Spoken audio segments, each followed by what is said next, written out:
Welcome to the Winners Win podcast, the podcast that highlights awesome people in Kansas City and the secrets to their success. I'm your host, Jaime Simpson. I'm the Chief Operating Officer of NetStandard right here in Kansas City. At NetStandard, we manage technology so that our clients can focus on running their business. Today, my guest is Mike DeMaio. He's the founder and managing director of Crown CFO, a fractional CFO service here in Kansas City.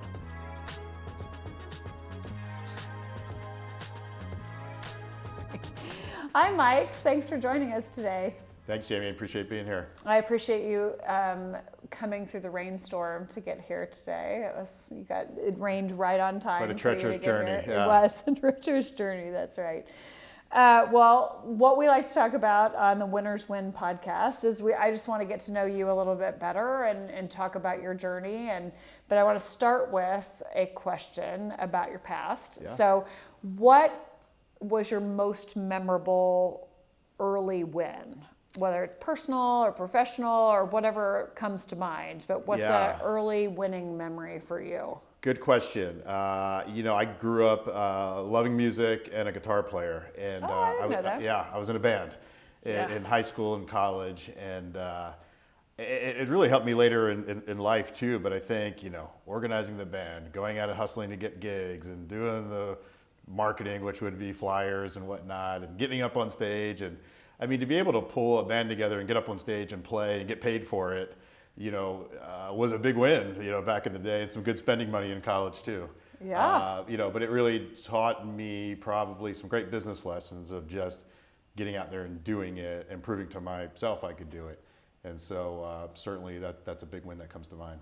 So you must have been decent, the band, if you actually made spending money. That just seems decent. Good. I would say we weren't great, but we were good enough to entertain our friends and play in bars at So college. you never went on the road and tried to make it big? Never went on the road, but one of my classmates did. He ended up writing a one-hit wonder in the 90s, fun. so it was pretty neat to watch him. But no, my career ended with my accounting degree. Okay, well, it's hard to find rock and rollers with accounting degrees, probably. It's not necessarily the direct path to stardom. So, yeah, well, great. Well, that's a good experience. Did you play a lot of instruments growing up? Did not. It was really just guitar. Yeah. For the ladies? Is that why? Well, of course, you always do it for the ladies, but and then a little bit of beer money helps too. So it's a good combo. Good inspiration. That's what I always think when I see my kids' friends that walk through the door with their guitar. And I'm like, okay, well, that's your strategy. I got you. I see what we're doing here. So. Well, I needed all the help I could get too. Hey, whatever works. Yeah. You got to use what you got, right? That's great. Well, tell me, you and I met because of Crown CFO, and we're a client of yours, and you do some business with us. So for those who don't know, Crown CFO is a fractional CFO firm. It's what we do is provide CFO services to companies who aren't ready for a full-time CFO. So I think in the old days, it was very binary. Either you had a CFO or you didn't. There was kind of no answer in between. And so we try to plug that gap in between. Which, by the way, is probably 80% of the companies in the world don't have a full-time CFO.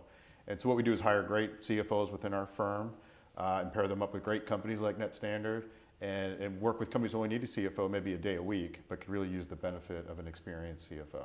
Yeah, it's a great model, and we have a lot of similarities because of what we do, right? We get hired out as a fractional IT department, and you hire out finance geniuses fractionally, and so we've always had a lot in common, so I appreciate that. Yeah, I was actually talking to someone at lunch the other day who is about the same size revenue-wise as we are, a few more bodies than we have, but they were saying their next hire for next year, their goal is to hire a CFO. And I was like, what are you doing without a CFO? Like, how do you even function without somebody to model what you're doing for you so you can look at your decision making? And they kind of said, well, we're super special. What we do is really different than a lot of other companies, and so we feel like we need a full-time CFO to understand what we do. What would you tell somebody in that situation? I could tell you what I told them, but you tell me what you want me to tell them, and then when I see them again, I'll pass it along. Well, good question. Well, especially if it's their first-time CFO. I mean, something I would tell somebody, it's always good to start with the fractional route, because I would say rent before you buy. There's lots of different flavors of CFOs out there. I mean, not just in terms of different personalities, but different companies need a different type of CFO. Sometimes the word CFO means, to some people, looking backwards and closing the books. To other people, the word CFO means more of a forward-looking strategic resource, right? And so sometimes I would tell people, hey, rent a little bit so you understand what you want.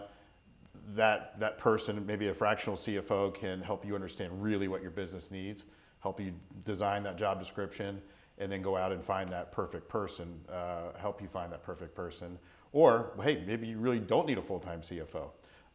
Sometimes, if it's a bandwidth issue, well, maybe you just need another full-time staff accountant to handle some of the things, but can use a fractional CFO, and in the end of the day, come in at a lower cost than maybe if you were hiring a full-time CFO.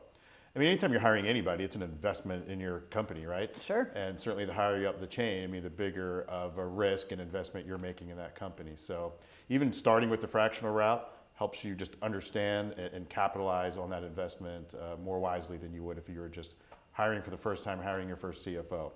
There's a lot of companies we walk into who say, we used to have a CFO, and it was a disastrous situation, partly because we had no idea what we were doing when we were hiring and didn't really know what questions to ask or what type of CFO we needed.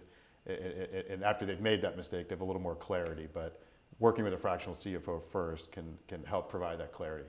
Yeah, no, I mean, we have that conversation a lot too, where people say, hey, I'm going to hire an internal IT guy to handle such and such. And one of the things we talk about in our sales process, but we also talk about with prospects, is if you don't know IT, if you don't know technology, it can be really hard to recruit, hire, and manage somebody who does. Because how do you know if what they're telling you is true or not? Right, Right. And so sometimes I think for finance, I think having a fractional finance officer has helped.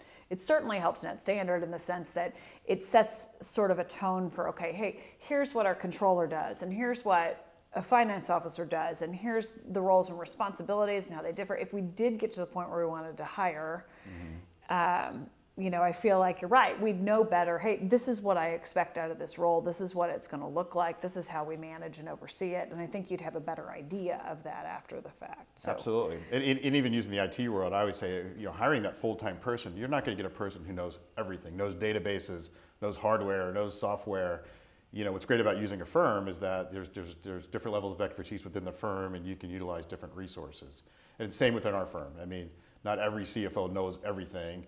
We have different people in our firm who might know something about an ESOP or debt recapitalization or gone through a lot of M&A transactions. Or we have a CFO who recently helped a company build their brand new headquarters. Great, let's bring in that person if the next client's ready to build a headquarters, just to learn what they learned. Yeah. And so just benefits of using a firm full of experts. Yeah, I met with somebody that was a referral from our fractional CFO, Angela. I met with somebody yesterday, and they said, well, do you want to see my references? I said, no. If Angela referred you, we're good.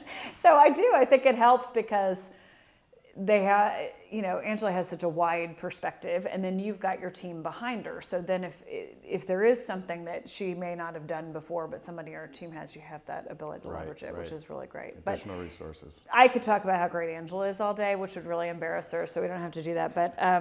But she is great. She's a rock star. I love her.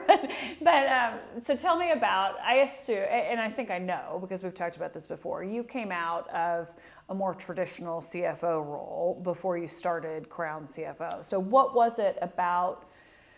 Was it a desire to manage your own schedule? Did you see a need in the market? What is it that led you to start your firm? Yeah, great question. So I think when I came out of school, my goal was to be a CFO.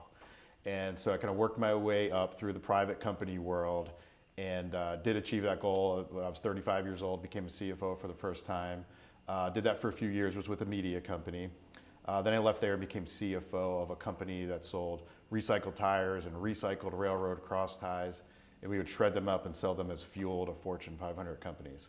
It was pretty neat niche business. That's cool, we had a lot of fun, lots of moving parts in a business like that. So CFO of that company, and we grew and doubled in size the time that I was there, I think from about 20 million to 40 million. And right at the time, I turned about 40, I think at the time. I also have an MBA in entrepreneurship that I got when I was in my 20s. So I've always had this sort of burning desire to start my own business. Kind of looked at things over the years, but talked myself out of them for one way or another. And the CFO gig was going really well. But I think turning 40 and realizing I still had a good chunk of years left in the work world, this desire to start my own business, And also at the time, my wife, we had 3 kids at home. She's has a nursing career. And with every kid, she started to stay home a lot more, and she was a stay-at-home mom. And then after the 3rd kid, she was like, I can't stay home anymore. I want to go back to work 1 day a week. You need to go in and tell your boss you can only work 4 days a week. And exactly, that was sort of my reaction internally. Sure. Was Well, that is I was great. going to tell the CEO of my That's gonna company go I'm well. only working 4 days Yep. a week. So I knew it wasn't an option within that firm, but it got me thinking, well, how can I only work 4 days a week and stay at home on Fridays to be with my youngest daughter at the time? And so I sort of backed into, well, I guess if I can just find 4 companies who just need me a day a week, I could sort of create my own life here and have that desired schedule. So I think it kind of started with desire to start my own business, but also the schedule, Little the pressure. flexibility, Yeah. kids at home, that the work-life balance. Necessity for sure. is the mother of invention, right? Exactly. No, it's so, great. So I think I started thinking, well, it's just going to be me. But when I started out on this journey, I got busy immediately. I mean, within 2 months, I had found those 4 days of billable time that I needed, and still kept getting tons of requests to go meet with people. So I realized pretty quickly that it's just more than just me. I can build a whole firm around this. But that's really how I got my start. So you've grown a lot in the last couple of years. So what are some of the challenges that you've had as a part of that growth? Yeah, I think the biggest challenge has been selling. I'm an accountant. Everybody else in my firm are accountants by nature, and none of us are salespeople. As a matter of fact, when you're in a company, accounting and sales can sometimes be like oil and water. And so it just, and we've been the hunted for our whole careers, people wanting to meet with us and trying to sell us as CFOs.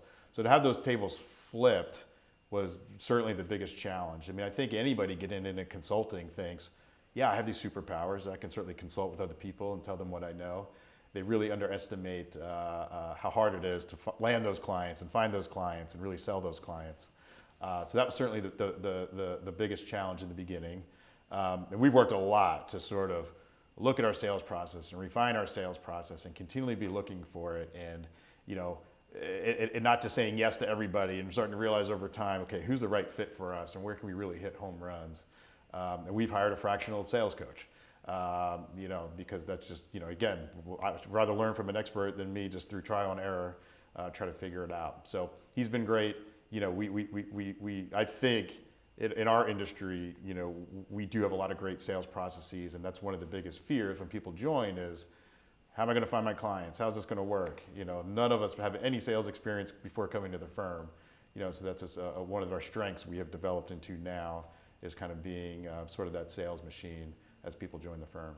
So in your model, each one of your staff is responsible for filling their schedule. Is that right? Or do you have like a central sales, do you have a sales force? Do you have a sales function that you're using? Or? Yeah, so I'm the CEO and the head of sales too, right? So right, like a lot of people. Yeah. So it's not, we always say we're going to develop it together. I never would leave anyone in an island, especially somebody without any sales experience. Sure. And so they want to join our firm because of our experience, and help them be able to find and land those clients, and also help them identify, what is going to be a good client and what is going to be a disaster.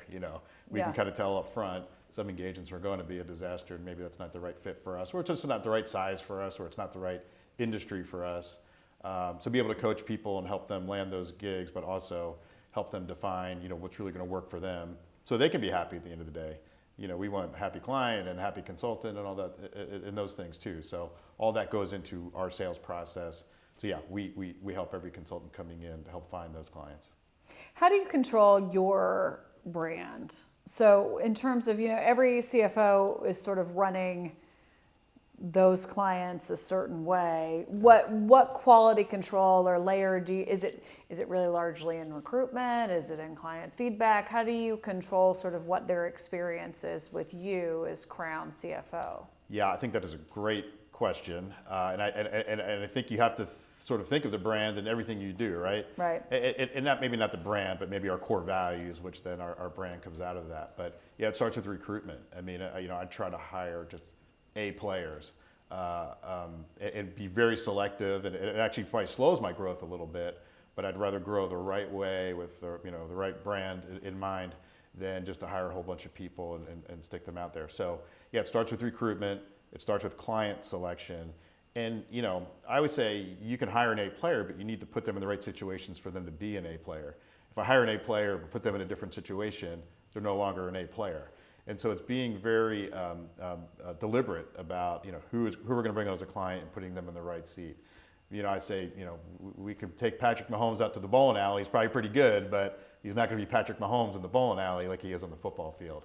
And so you got to put people in the right situation so they can succeed, be those A players, hit home runs, and then that just enhances the brand from there. Yeah, I think that makes a lot of sense to me. I mean, I think you're right. You have to have the right person and the right opportunity, right? And a client has to be ready to receive. And I know one of the things we really liked about our process is getting to meet the potential partner before we brought her into the company, because it made you feel like, okay, I may not be doing this as a hire, I'm not a direct hire, but at least I've established some connection and I kind of know who I'm going to talk to, and it feels like a good fit for both of us. And so I think that was a really important, I think that really helped our success. And I can tell you, we've used other fractionalized resources in some other roles, and when they don't do that up front, I now ask for it. Yeah. I'm going to have to meet my team before we do it, because otherwise we had one where we took the assigned fractional resource and it wasn't a good fit. And about 2 weeks in, I'm having this conversation going, okay, we brought you in to help us in this area, and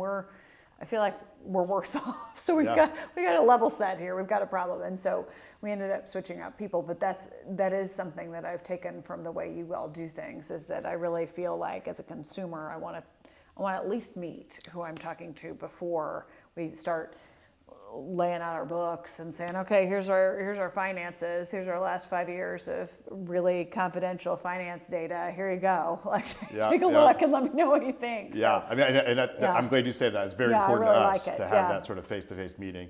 Not only so you are comfortable with the consultant, but so the consultant's comfortable with the people they're going to be working with. I mean, truly, you're talking about Angela, the fractional CFO, working with you as part of your team. And that's important to us too, knowing that when we're walking in somewhere, we want to be part of the team. That's what we want. And so that face-to-face meeting is very important for us as well. And the other thing that's important is, clients don't always know, again, going back to what they're looking for in a CFO. And so it's very important to me to make sure I'm hiring very good CFOs, so that when I'm putting them in front of a client, we already know that they're a good CFO.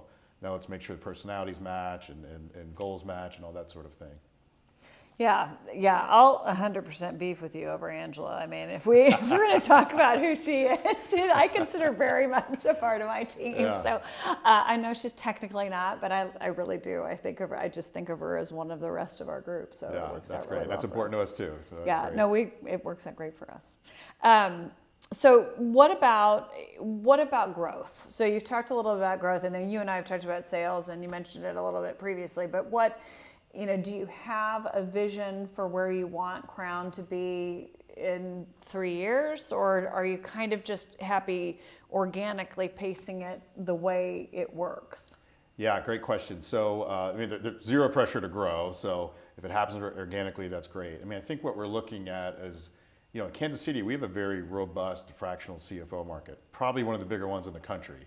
And I look at the whole country, and I'm part of a group of other firms like us around the country. Oh, that's and neat. So I have visibility into other markets. We're friends with a group in Milwaukee. There's only one firm in Milwaukee, and here in Kansas City we probably have 10. Yeah. I look at St. Louis. There's hardly anybody doing it in St. Louis, and so we can continue to grow here in Kansas City the way we have been. That's great. I think what we're always looking at is, how would we do this in another city?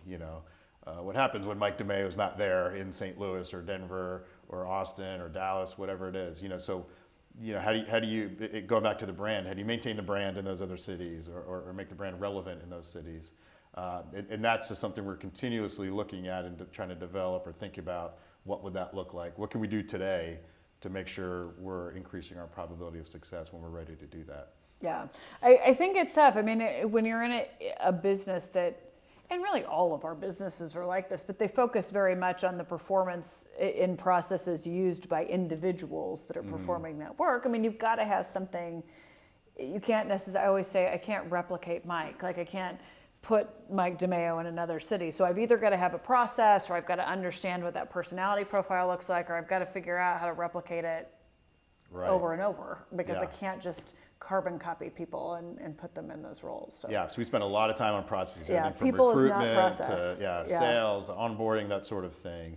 It not only is a good business practice, but just, how can that be replicated in another location? So what gets you excited about what you do? I mean, you've been doing this for a while now, because I know your kids are a little bit older than they were. So, what gets you excited still about what you're doing at Crown? Yeah, I mean, I think all of us in our firm have the desire to help people, right? So anytime you can help somebody, that just gets us going, number one. And number two, I think we're very lucky to be sort of from the CFO perspective to show tangible financial results on the bottom line. And so being able to go in somewhere and just hit a home run, I mean, just still gets us super excited, gets the adrenaline going. We recently signed a company, that's, between 20 and 30 million in revenue, and we walk in there and just know, wow, look at all these great things we know we can fix that's just really going to change. And some of these instances are life-changing for people. Like, we're really going to change this person's life. We can go in and fix a lot of things and help them achieve their goals, where they might not be able to do it without having a CFO sitting alongside them. So being able to help people achieve their goals, make differences in their lives, see those tangible results. I mean, that's just what gets us going all the time. That's great. So what else do you do outside of Crown? Like, what is it that you like to spend your time doing when you're not growing the business? Yeah, well, thankfully I still have my guitars. I think in college I had one. Now I'm up to 7 laying around the house. Not in a band yet, but that is on my goals. We've got a couple guys. IT guys are kind of nerdy guys are into bands, actually. Like, there's a direct correlation. Pilots and musicians. There's a lot of IT guys that are pilots or musicians. Yeah, I don't know why, but that seems to be a thing. So yeah, we've got one guy that works for us that he's like a hardcore. He's in a band. That's his awesome. thing. Yeah, that's my goal, is to get back into a band again. I mean, right now my kids are in tons of competitive sports, so we probably spend 20, 30 hours a week on sports. Which is insane, but we love it. We love watching sports, and the kids love it. But that's become a whole economy in itself. The youth sports industry is, I think, $1 billion industry now. So there's I can tell you from our experience, there's probably a lot of those clubs that could use a fractional CFO. I think they're getting big enough that they're I'm sure probably. You're like me. Like, I have this brain when I go, like, my daughter played competitive basketball, right? And I'd go to these tournaments and I'd start doing the math in my head. Like, okay, the gate entry is this and the team entry is this. And if there's this many teams, like, I'm like, these guys are raking. Like, this weekend is raking. Yeah. Like, I just think about the numbers of it, just are staggering. Well, it's funny, the baseball club we're part of just got acquired. So there's already acquisitions going on in the we were in a soccer club that got acquired. Yep, you're right. Isn't that crazy? And people building, multi-million-dollar facilities. It's big business. It's a lot for kids to have to understand all of that, though. Yeah. All of that trading around, and it seems like it's a lot of time. A little traumatic, yeah. But it's great. We love it. But that's why I'm not in a band right now. But as soon as that starts to sunset a little bit, the kids' activities, I will definitely be in a band. My youngest started driving a week ago, and I can tell you that I was like, yes, now I can actually do things. Because I was so busy driving her to all of her practices and things. I was just like, this is so great. And then the first day she drove, and I'm thinking, great, I had a full schedule in the afternoon all the way through. I think I was supposed to meet somebody for happy hour at 4 or something. Like, I was fully booked. And she calls me about 1:30 and is like, I think I need to go to the doctor because my ear hurts. And I'm like, no, I don't have time to go to the doctor. Like, this is my free day. I'm free, and I can't do this now. And so I ended up not being free, and I had to take her to the doctor because even though she could drive there, she couldn't be seen without an adult. I was like, oh. But it is a little bit of freedom once they start driving. Well, it seemed like such a good idea. Yeah, not only for them, but for the work schedule, a little bit of freedom. No, it's much. I mean, it's amazing how much of that affects your schedule. But it's funny the phone calls you get. I mean, my daughter also just been driving for about a year, and I got a phone call recently that she actually left her car running in the school parking lot while she was in school and ran out of gas while she was in school. So even when you think that your schedule's free and they're driving, that's a better call than a lot of car-related calls, though. I mean, I'd rather have that call over I ran into somebody in the parking lot, or I can't find my car because I left it running and it's no longer in the parking lot. We need to be flexible, right? That's right. Well, tell me a little bit, what about networking? Like, I know you said you were involved in a group that has like-minded companies around the country, but what else do you do to try to build new relationships and find new clients, and what types of organizations are you involved in? Yeah, so the peer group I'm in, it's called FINACA, the Finance and Accounting Consultants Alliance, and that is more of a peer group. I'm not trying to find new clients out of there, but that is just good to compare notes with other people. Locally, I'm involved in ACG, and we are a sponsor of Association for Corporate Growth here in Kansas City. Love that group. That is a great group, really high quality people, and people I've known throughout my career. I was happy when I joined there to see so many familiar faces of private equity companies or bankers or lawyers that I've met along the way, and lots of CPA firms. So that's a big group for us. Yeah, we are a sponsor. Otherwise, it's just, I think along the way you realize there's certain people you like to work with who do great work, and those are just the people you always just want to stay in touch with and continue to network with them. And that's where, we have this lot of great working relationship with CPA firms and banks around town, insurance brokerages that, we can refer business both ways. And it's not just about referring business, it's about knowing you can bring a great solution like NetStandard to our clients, a trusted solution that we know does a good job, and we work with them as well, and we're there to provide solutions for our clients. And so it's not only just referring and networking, but also having a good Rolodex of solutions for our clients. Yeah, no, I think that, like I said, I really do trust the recommendations that your team makes when you make us recommendations. Yeah. And I think it's nice to know that you're working with somebody who has, I always tell our team, we don't have to be able to do all of the things. But it's great if we know somebody else who can. I'd rather Right. walk them into somebody who we trust than not. I think it just continues your position as trusted advisor when you can leverage some of those relationships. Yeah, and sometimes, you might have 3 or 4 different options, but which one's the best fit for you. Just because we know you and we know them, and not every situation is the perfect fit for everybody else, but having just a roster of referral partners you can go to provide solutions. Yeah, I think when we were evaluating options and we came to Crown, I don't know that I knew you were a client of ours and we were doing we had done some work for you. I don't know I knew that when we evaluated. Actually, I think we all kind of started with each other it was almost like, around the same time. Okay. Yeah. Like, oh, that's convenient. That Yeah. works out well. So yeah, it works Yeah. out. Well, I like to ask everybody my final question, which is, if you had to synthesize all of the things that you've done in your career and what you've learned, what one piece of advice would you give a mentee or a kid interested in, getting into the market and doing something? What would you pass along? Yeah, getting into the fractional CFO market or just business Just in anything. general? It can be just anything. What would you tell your kids? If your kids say, okay, Dad, give me one piece of advice as I go look for my first job, what would you tell them? Yeah, I think so many people are hesitant just to try to dive in and do something. I know lots of great guitar players who were just never in a band just because maybe they were afraid to get up on stage or just do that extra step to kind of organize something. I'd probably tell my kids early, go get some experience, but start a business early. Probably much easier to do in your 20s than in your 40s, perhaps. But I think just that fear of just going out and just doing it. I think so many people are afraid to take that leap or that step. And it doesn't need to be the full-time step, but even just trying something on the side, that has been the biggest game changer for me, is just to be able to evolve, to be able to pick up the phone and just call somebody, maybe even to try to sell them on our services.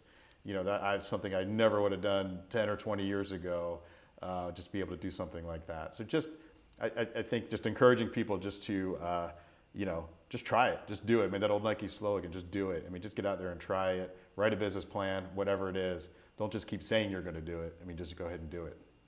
I think that's great advice. I think that's really good. Well, thanks for being with us today. I appreciate Thanks for having me. taking I the really time. appreciate it. Yeah, it's great. Thank you.